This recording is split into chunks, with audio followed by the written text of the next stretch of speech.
April Bordeau. I am so excited and honored to have you on this very emergency status episode. I'm starting that over. Sorry, Bets. Okay.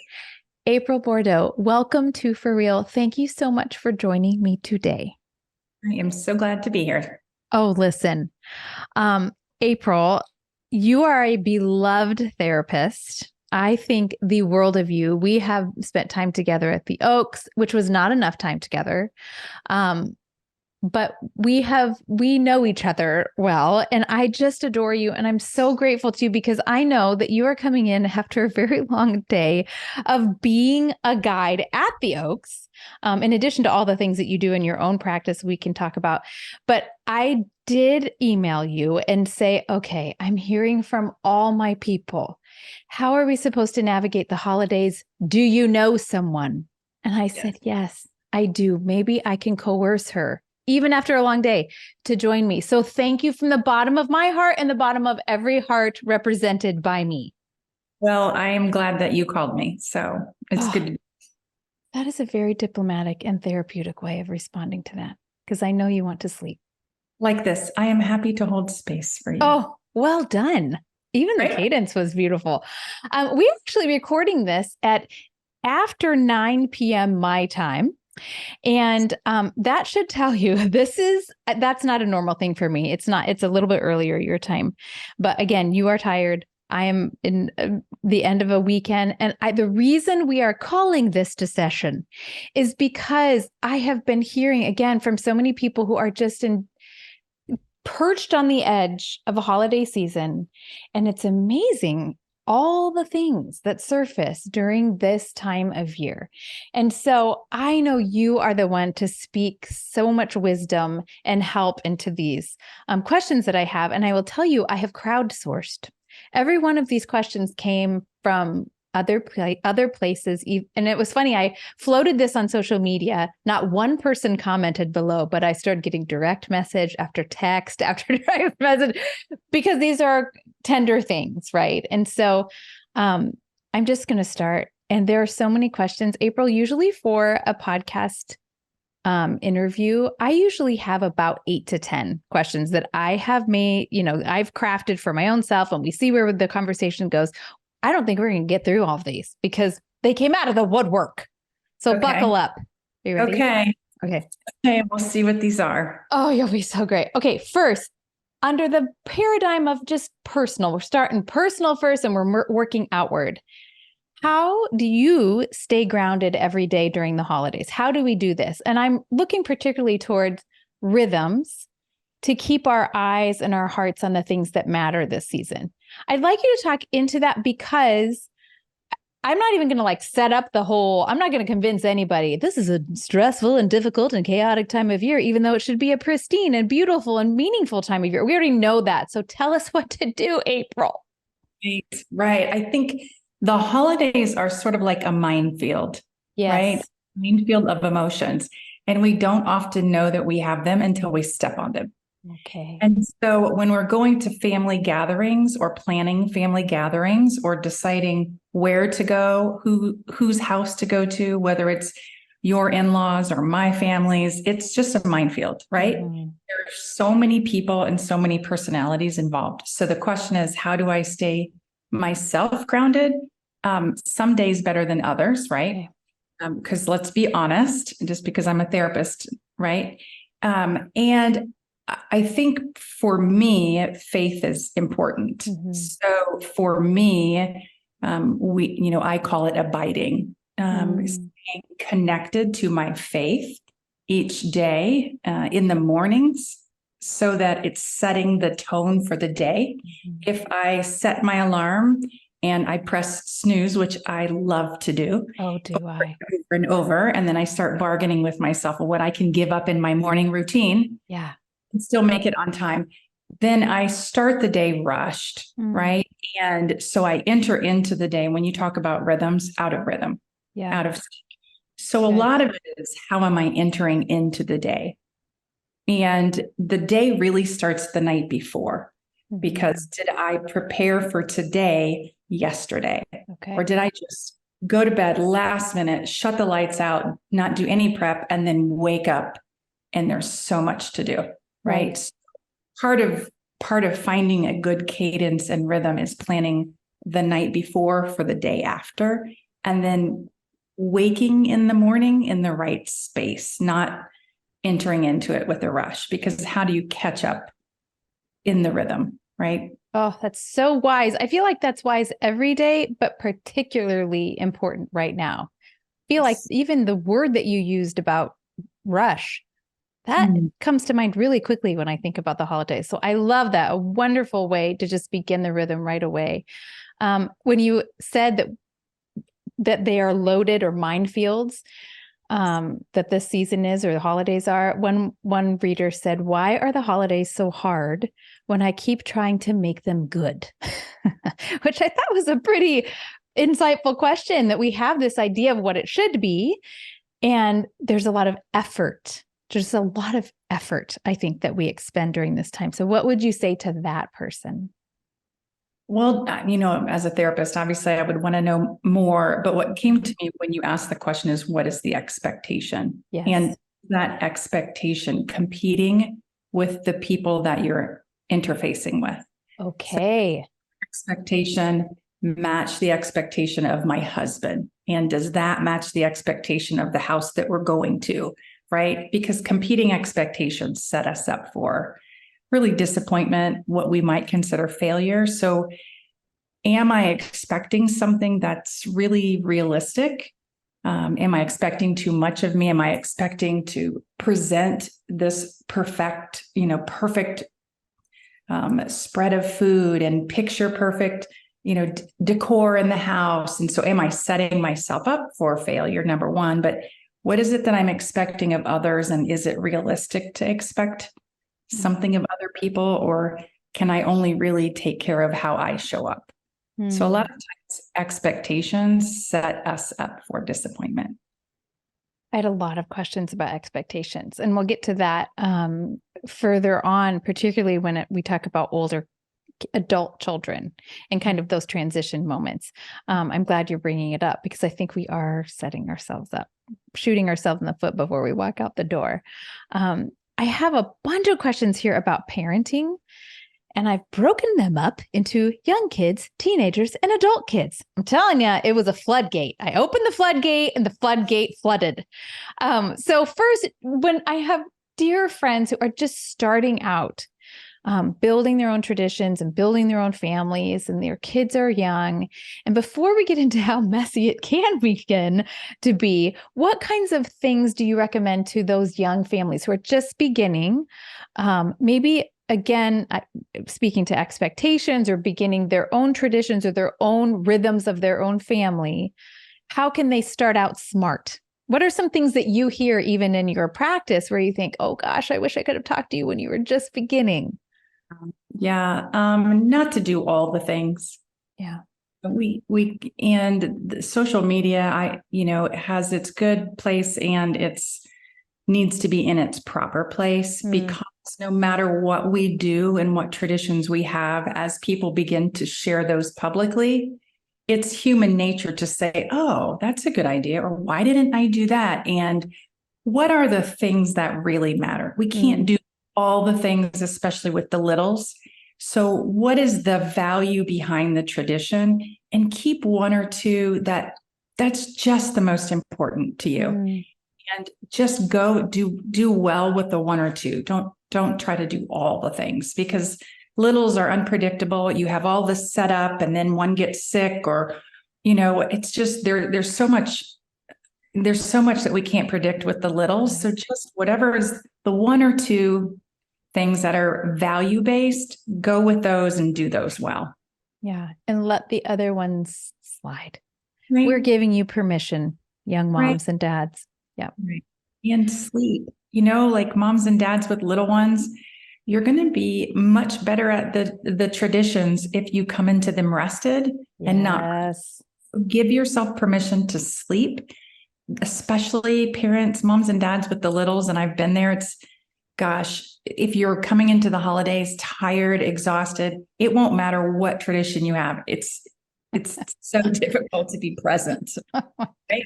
I mean, I have an entire montage of photos, family photo sessions. There was a stage when one of my children, who will not be named, just had a very low family photo threshold. Yes. Not a lot of patience. And so I talk about mishandled expectations. I just wanted one stinking photo a year where Right? we were all showered the same day and wearing clothes, including socks. Never happened.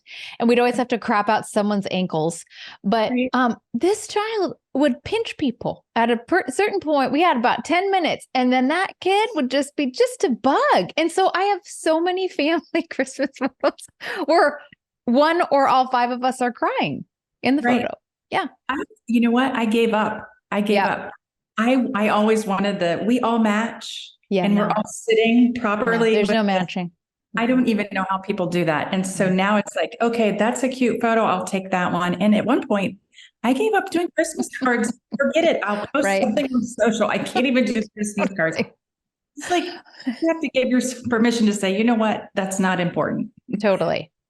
Yeah. Also be willing to have a crying photo. You know what I'm saying? I mean, like there needs to be a moment where you're like, you know what, this is what we are right now. So yeah, again, I wish earlier on someone would have said, they probably did, and I probably ignored them. My mother definitely said this to me. You need to tone it down a little bit. It's going to be okay if everybody doesn't, behave.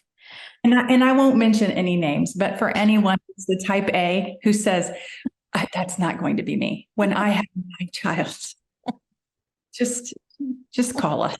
Yeah, you have our numbers now. We'll be here for you. Okay, let's move into teenagers. Okay.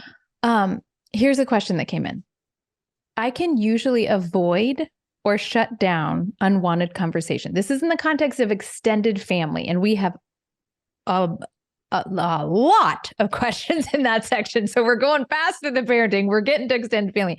But this person wanted to know, in that dynamic, how do you handle blatant favoritism? I don't think that this person is alone in this. Sometimes when all those groups come back together, some grandchildren will say rise higher than others. And so this particular listener said, especially when observed by teens who are old enough to notice the slights, favoritism can be really difficult. And she said the current problem-solving technique here is for us to avoid and pretend it didn't happen in the moment and then talk through it later. And she wondered, is that the best approach? Well, this is such a loaded one. And man, I get this question a lot. Do you? This is a really common issue. And so again, I want to go back to what is the setup prior to. So what boundary has been set with the person who typically shows the favoritism? Okay, so we're going to go into boundaries. So yes, please, open season, coach us. So number one is, have you had the discussion, right? And a lot of times, yeah, they don't see it. That's what I hear. So number one, have an honest, loving conversation with the person who is prone to showing favoritism, to say, this is the impact on the others when that happens. And I know that it's not your intent, but I just want to tell you how it lands on other people, right? Now, okay, April, that takes a lot of courage. And also, the longer this system has been happening and functioning, I think a lot of people would say it's not even worth it to have that conversation. So what would you say to that? True. Well, if you're noticing it and your teen is noticing it and it's bothering your teen is worth the conversation. Okay. So I would want to sort of lean into that a little bit. It does. The problem is we can't control the outcome of that, right? We can only have the voice in the conversation. So once we say, this is how we feel, if it's not changed, which a lot of times, let's be honest, it doesn't change. Right. Okay, I've set the boundary. Then in the middle of when it happens, you really do have a couple of choices. One is to address it right then as it's happening. So-and-so, however the favoritism is showing, highlighting the other. Mm-hmm. Yes, Yes, that's so true. And right, Yeah. to try to bring to equal ground. Um, Sometimes that may work and sometimes it may not. An honest conversation with the teens going into it, acknowledging this is probably so hurtful and this is their issue, and just really saying, and I'm sorry because it's not right. So there may need to be, yes, a conversation after with your teens saying, where did that land for you? How is that impacting you? And saying it's not right. And sometimes we're not in charge of how other adults act, and it's hurtful. And this is something we can, as a family, vow to not repeat in our own family. So sometimes it's setting the boundary. Sometimes it's addressing it right as it happens. Sometimes it's, yep, there it is. Let's talk about it afterwards and do some repair, even in our own family, right? Just our family. That's so wise. I love that. I love every part of how you move in with empathy towards your teen, which includes the debrief and might also include advocating for them in real time, because they won't be the one to say it. There's no way. I mean, very infrequently, I would think that the teenager himself or herself will be able to know how to do that. So to see the parent noticing and moving into that space, I think would be really powerful and super uncomfortable. And as you said, we cannot control one bit of what happens afterwards. Right. We can't. And it is so hurtful, especially in those teen years where they're noticing behavioral patterns and they're looking for affirmation. It's just a part of their developmental stage. Tell me I'm important too, right? Tell me I matter too. And we as parents can fill in the gaps in those places when others are not. I love that. We had quite a few comments and questions from folks who are moving into more the college and young adult parenting phase, and had some holiday questions for that. One person said, how do we keep open hands and attitudes with plans as we moms, this person said, at least for me, are wired for organization? So she said, I'm navigating college breaks, grad school breaks, kids out of state, girlfriends plans, fiance plans, and still have some kids at home. And so I think she's getting to something that we feel. And you started at the top of the conversation saying one of the big stressors of holidays is figuring out when to holiday and how to get everybody there. And also when to decide, okay, we can't get everybody here. So what would you say to parents who are in those transition stages? How do they know what to expect, and when to let go of some of those things? I'm wondering what's important. So what is important to the person who asked the question? Is it important for everyone to be together, or is it important to celebrate with each one? Okay. Right? Because the answer about what's important might guide the direction. Okay. If we all need to be together, I want everyone together, and so-and-so's off to college and they have the break then, and it, conflicts with this other break. Can we do a Zoom with who is together and who isn't together? Is that sufficient? Because then we're together in the best way that we can be. Is it, I just want to see all my kids at the holiday? It might be, we're going to do 2 or 3 different holidays because that's what it's going to take to see them all. Yeah. It might be, you know what? We're going to do it December 15th instead of December 25th, because that's the day that works for everyone. And we're going to make that our holiday, right? Yeah. So I would want to know from the person who asked, what is the underlying important element that they're looking for? What's their hope for the holiday?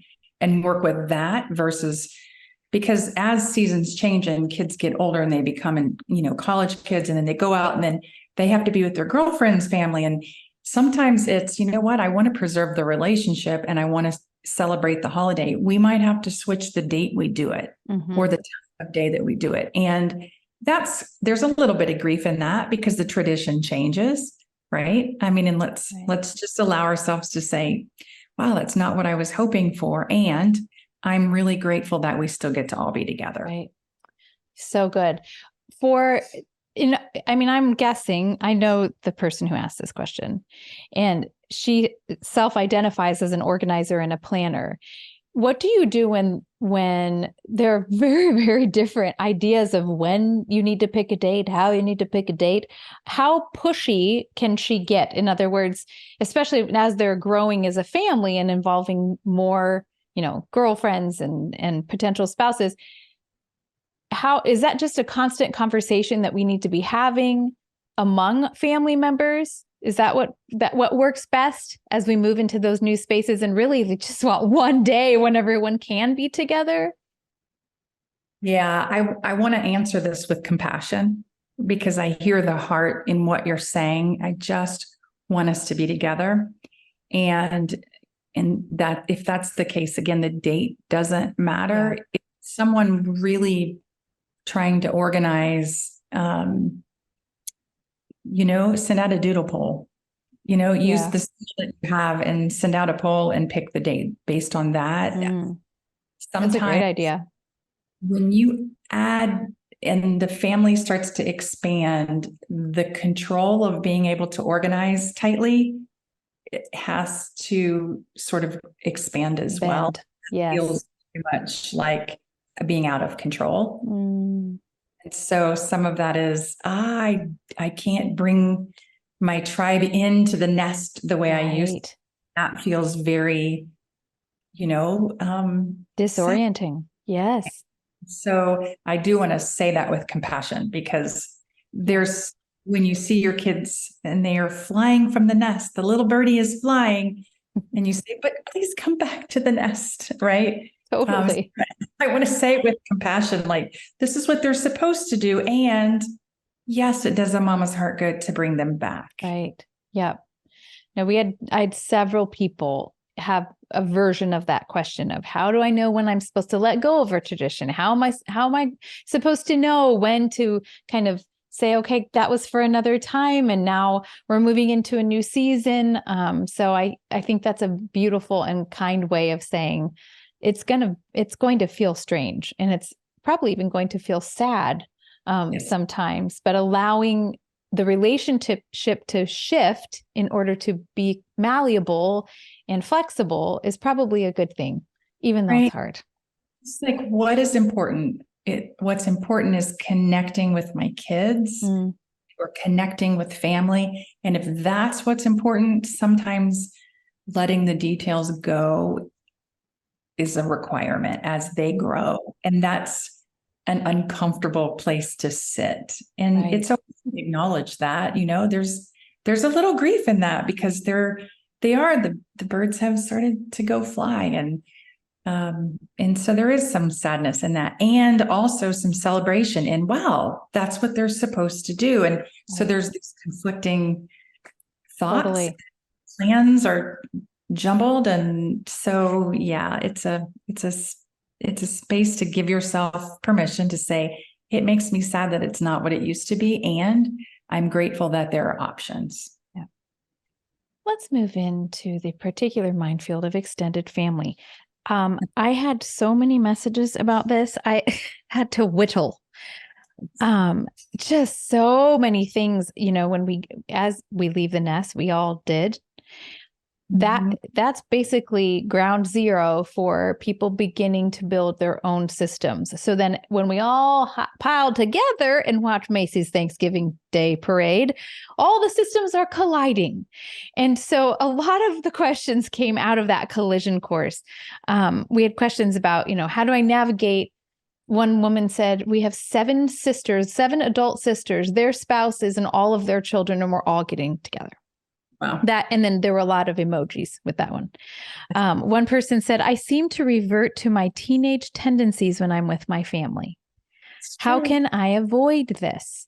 Another listener said, we know we can't undo 40 years of relational trauma. So what are tips on how to avoid? And this person used the word landmines. And they said, I have seen the same movie for 17 years. I know the lines of the script and I say my lines, but how do we flip the script? So you will not be able to unpack all of this, but let's start with how do we manage that we are adults entering back into a system that was familiar to us in our growing up. And to the person who says, I revert to my role, I revert to my lines. I know the script. I know what I'm supposed to say, even though that's not even me anymore. What do you say to that person? Oh, there's so much here. I mean, where to even begin with this? Because it's true. And it's so common. So first I would say you're not alone. Okay. No jumping in the shame pool when it happens, because it is so common. So first of all, know that you are, whoever it is that wrote that, you are so not alone, and it's common. And it's because our formative years were in these homes. And so we go back to where our brains were literally developed. And so our brains go back to what was happening. And sometimes it's good, and sometimes it's hurtful and harmful. Whoever mentioned the trauma, right? And so entering into the space, I would begin with knowing who you are as a person at your core and the qualities that you are, regardless of how people treat you in the holidays, outside of the holidays. So walking into the holidays knowing best version of self, right? So being assured of your own personal value. Do you have how do people do that? Is that like a revisiting, but they're in the car, they're hurtling down the freeway with their minivan full of kids. Like, how do you prepare for that? Because I've seen that a lot with just living, that we, even with our best intentions, there's something about getting in that pressure cooker that it is so hard to remember. Wait a minute, who was I? And I know the person who's asking this question, and that has been a battle for him for a long time. Right. We do. And first, the awareness is important. The awareness of, I know when I go in here, and maybe even naming them, I would say prepare before going. These are the behaviors that I tend to end up doing. And this is what makes me do this. These are the buttons that get pushed. And when so-and-so says this, if you know the script, you know it's coming. Aha. The only person that can change it is you. They're going to come in with the script. So before you go in, write the script. This is what so says, and this is what I generally do. And this is what I want to do instead. Practice your script. If you want to change the script, practice it. So when it comes, and it will feel foreign. Yes. Shift it. You know what? I've heard this script so many times, and today I choose, whether you say this out loud or not, in your mind, today I choose to respond differently. Whether that means stepping outside of that room, stepping outside of the conversation. Sometimes I think because we're used to having these conversations that we need to stay in them. We don't. We have a choice whether or not we engage in the conversation, whether we engage in the behavior. So we have a choice in how we're going to respond. The question is, do we respond differently, right? So if you know the script and you say, I know it, I know what's going to be said, write it down, practice. And instead of me doing this is what I'm going to do instead. And actually visualize yourself doing whatever it is that's true to your best version of you. Practice that. If you have a best friend, role play with your best friend, call your therapist and say, walk me through how to change this. I mean, really get yourself prepared before you go in, because you already know what you're going into, right? And so what boundary do I need to set, and how do I need to respond? And practice it. And when it comes up and we're sort of tempted to go back there, like, I'm going to give yourself permission. We have to be able to give ourselves permission to step away, go to the restroom, step outside, go on the porch, be the one to run to the store real fast because we forgot something, right? Give ourselves permissions to step aside so that we can say, I'm doing it. I'm falling back into the pattern. What do I need to do? How do I need to change that? Right. So it's a combination of preparing before, walking in, rested, best version of self, and then in the middle of it, giving ourselves permission to say, I'm going to do something differently today. Today's going to be different for me. And not that that's 100%, right? But if we know it's going to happen, let's prepare. Let's prepare for success. Yes, I love that. Is so fantastic. I loved this question that this person could just put language to what he's feeling, which is that they have this pattern and they just don't even know how to break out of the pattern, or if it's worth bringing up. But what you're saying is not confront every crazy thing. It's really us. It's us deciding, actually, I'm going to practice a different response. Years ago, I had the most wonderful session with a therapist. I should have done it a gazillion years prior. And I was in a very, very difficult spot with a particular relationship. And I was absolutely fulfilling a role over and over. And I could not figure out how to get out of it. And that's exactly what she did for me. She helped me put language to these big swirling ideas I was getting stuck every single time. And she gave me a script. She absolutely the therapist said to me, what would happen if you said this? I wrote word for word. And I'm a word person. I kind of was surprised I couldn't have figured it out, but I couldn't figure it out. To have someone else say, no, you have license here to say something different. And I practiced. I absolutely did. And it made all the difference, because in the moment I needed a little bit of some miles under my belt of even how foreign those words sounded, because I was used to doing something else. So I love this advice. It works. Yes, I'm so glad that you shared that. Now, I notice it as a therapist. I notice it too, like get the text about, okay, it's coming up. This is coming up. And there's something that happens inside. I'm like, why am I responding like that? Mm-hmm.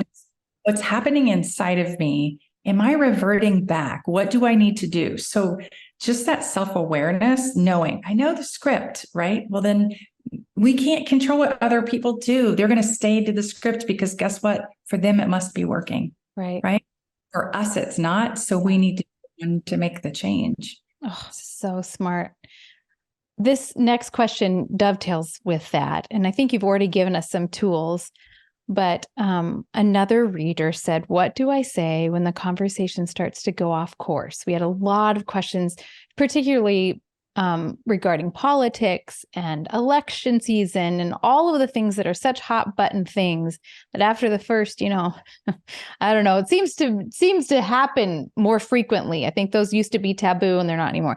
So what would you say to this person who knows the conversation is going to get volatile, it's going to get heated, or just feels foreign to her? What does she say? Does she leave? How do you know when to pipe up and when to go get that extra bag of sugar for the sixth time? Right. We have a choice again, whether or not we engage. I have to go back and, as therapists always asking, answering a question with the question, but what is the motivation for engaging in the conversation? Yes. Are we hoping to change someone's mind? Right? Because is that going to happen if we not likely? Right? Yeah.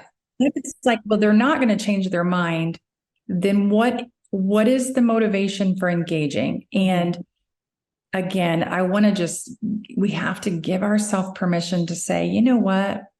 We've gone round and round about this before, haven't we? And it's the holidays, and let's just agree to disagree today.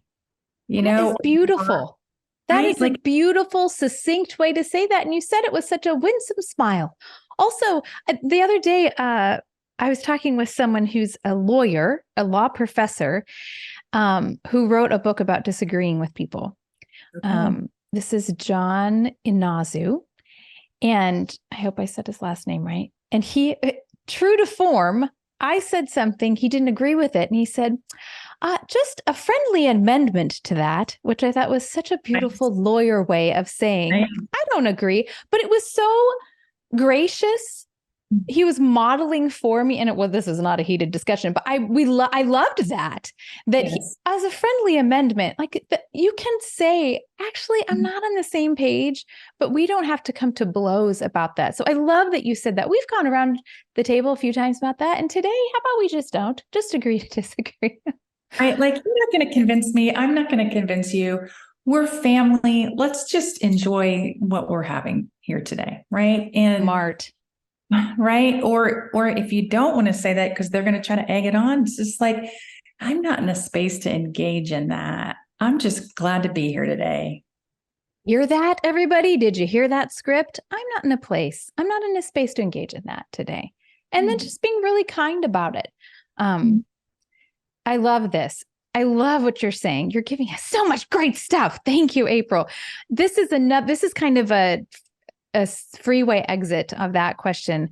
How do I set up my kids for success when I know there will be tension at the family gathering? So maybe this isn't about, I mean, this could be anything. Tension comes in lots of different spaces and ways, and could be 25 years old. It could, most likely, it's old tension.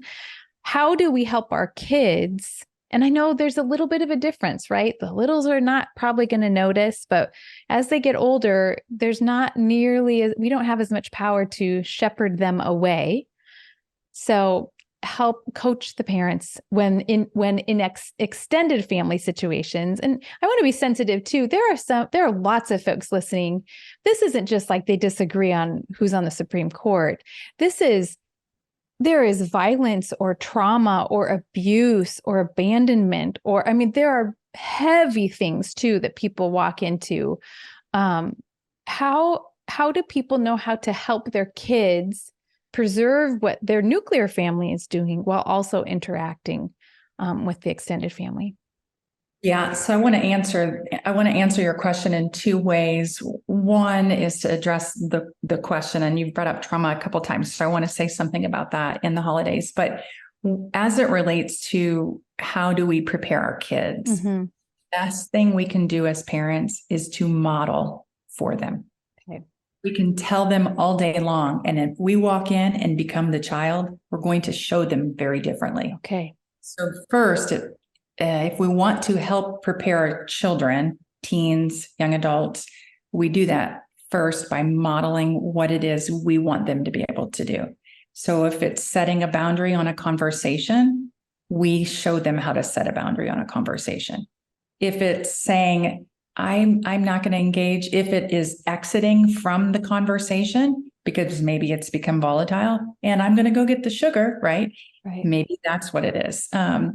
Giving our kids the same permission that we want to give ourselves. Look, if this gets uncomfortable for you, feel free to go out, let's take a football and we'll go outside and throw the football around instead of having to stay inside.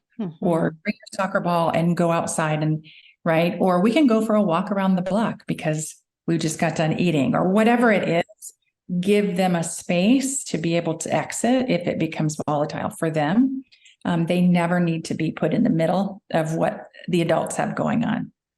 How do you know when a child is ready to have that blinder off? Do you know what I'm saying? So sometimes, and we're going to talk about trauma, which I think is a little bit different, but how do you gauge when when your child is ready to be told, hey, this is probably going to get a little weird? Do you wait for them to start noticing, oh, this is a little bit off. Oh, you're getting a call. Even at this hour, people need you, like me. It says it's turned off and it's coming back on. I'm sorry. No, not at all. So how do we know when to guide, how much to say, when? Do you know what I'm saying? Like how much do we as parents involve our kids in what's going on?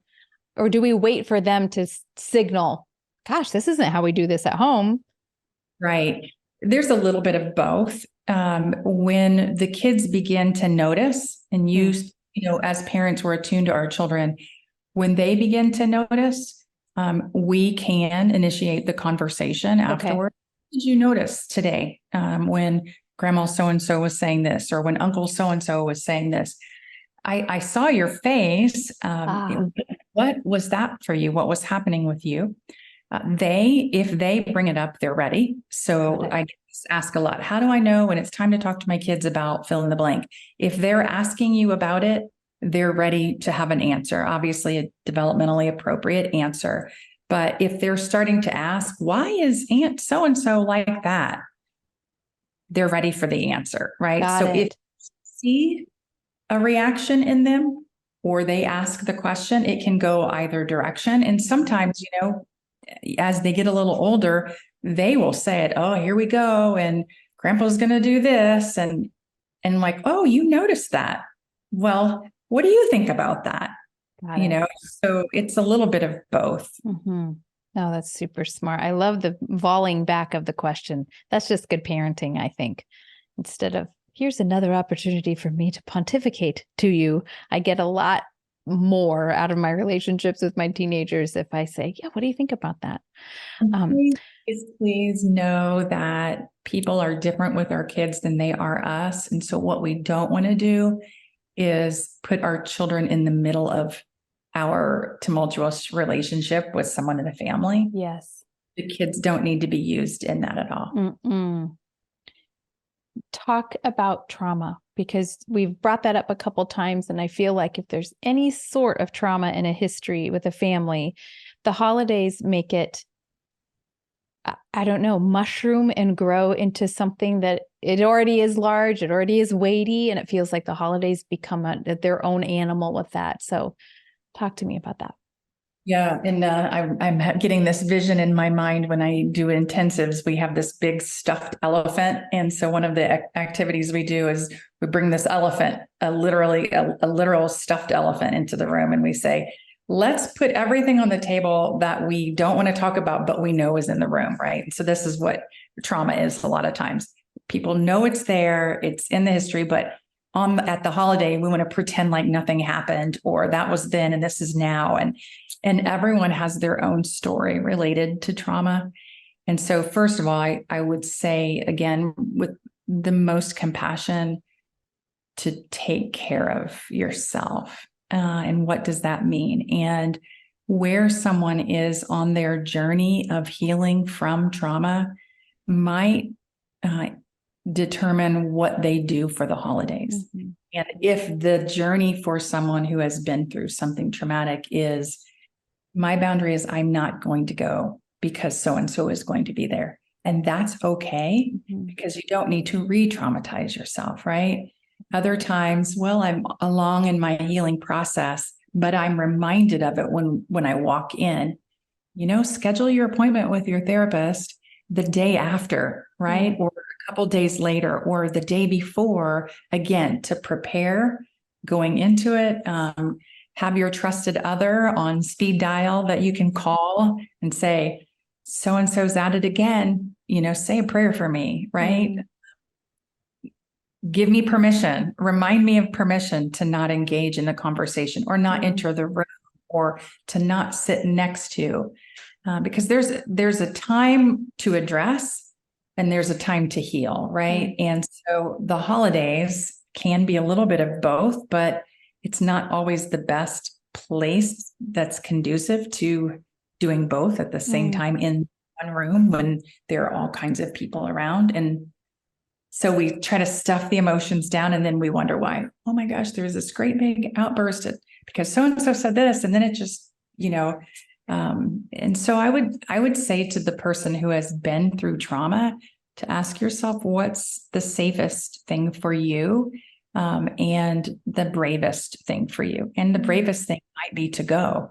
And the bravest thing might be not to go. Mm. And that's a decision that each person can make with their trusted other, counselor, therapist, coach, whoever it is that they're working with. Mm. What a beautiful framing of bravery. Okay. I want to be respectful of your time. I have a few more. And they're about grief. Just a couple more, actually. One reader, listener wrote in, this will be the third holiday season without my dad. He oozed the spirit of the season. So at family gatherings, there is a missing piece that cannot be ignored. However, my family is very much a shove it under the rug, grin and bear it type of family. It feels wrong not to mention or honor him in some way. Do you have any advice on how to still honor him without making things too awkward, but also not dismissing the grief that we are all still feeling? Yeah, I'm sorry. Grief is the language of love, right? And so we grieve because we care. And grief has a sneaky way of showing itself in the most unwelcomed times, right? And then other times we walk straight into it, like the holidays. The person wants to know how to honor, and if he or she wants to honor, you said their dad, they can do that in a way for themselves. Did dad leave something of them that, a necklace, a ring, something that they can wear in honor of, a saying that they can write on their hand and take the saying with them? Did he, buy them, a blanket or a shirt or something that they can wear, something to say, I'm going to bring him with me in honor of him? They don't have to say anything because they're bringing him. Another, if he embodied the spirit of the holidays, honoring him would be to embody the spirit of the holidays. Something dad would always do is, and so I was thinking today we could, right? And maybe it doesn't have to begin with something dad always did. Maybe it's just, hey, you guys, maybe we could, right? And people will know, and everyone they're in a different place. Everyone grieves differently and walks that journey of grief differently. And so being mindful of other people being in different spaces is caring, and also being true to self and saying, how can I honor him? That might be just bringing a piece of him with me, and it might be doing something that he would do every year. So that was beautiful what you just said. Thank you. And I have to tell you what just happened. What? A bug was crawling across the top. And so I'm trying to stay connected to this grief while watching this bug completely go across the top of my screen. Oh, I don't even know heavens. did you see me go, because I flicked it off. You're a tough Midwestern girl. It didn't even scare you. Why is that bug walking across the top of my screen? I did not notice. I was so into my grief question. I didn't even notice. These questions are heavy and hard. I'm so sorry. I have one more. You are amazing. This is like the most amazing thing ever. Okay, I have one more, and then we'll wrap it up. Okay, thank you for that, because I feel like a lot of people are in seasons of grief, in and out of seasons of grief, and there's nothing like the holidays to bring all of that to the forefront. So I so appreciate your wisdom with that. One final question for all humans, married, unmarried, kids, no kids. This person says, I am the peacemaker in my family. This usually means I take in everyone's stuff, serve as a diplomat, hear every venting session on every side, and everyone assumes I'm built for it and I'm fine. How can I switch this up, or at least deal with it in a healthy way? Right. I'm going to go back to boundaries. I'm going to go back to because we are not responsible for other people's thoughts, feelings, beliefs, behaviors. That is outside of our sphere. We can influence, but we are not responsible for. And so what is the limit? Whoever asked the question, what is your limit? And let your limit be your limit. Love yourself enough to let your limit be your limit, Smart. Okay, well, I'm just going to say, April Bordeau, gift to me and to our listeners. I cannot thank you enough. The question I posed was, if you had a relationship expert and therapist in your back pocket at the family gathering potluck, what would you say? And oh, mama, we really need your wisdom. I'm so grateful. Thank you for taking the time to do this, because we are all headed into this and we need you. Right. Me included. And I will say, I know that this is like quick answer. Yeah. And whoever asked the question, if they're listening and they're like, but, please know that there's so much more. And any one of these questions could be the whole time. Absolutely. So I'm going to just recognize that there isn't a magic answer, do this and it's all better. I just want to make sure I'm saying that these are complicated, deep issues. So yes. Thank you. No, this is not multiple choice. This is not going to be on the ACT with one answer. I feel like you've done such a great job of opening these things up and starting to unravel some things that are very, very complicated. So, I want to say to our listening public, you are the managing director and a therapist at Care to Change, which is a phenomenal group. And we'll put this all on the show notes, but I know your heart is to help people and that your group's heart is to help people. And if you are listening to this and thinking, man, I've got a lot of things that I need to talk, or just even one thing, I wish I had an entire hour with April, then we would encourage you, I know April would too, to find someone who is well qualified, who can speak into these things with truth and love and compassion and wisdom and training. You have been a total gift. Thank you so much. After your 8 million hour a day, I don't know how you were wise. I'm not wise after 8 million. I'm not even wise after 20 minutes, which is why I knew I had to call you. I'm just happy to see you. Oh man, you are the best. Thank you so much. I usually ask about books, but I'm going to let you go to bed. Thank you. God bless you. I just cannot love you more. Thank you so much. You too. And happy holidays. Merry Christmas. You too.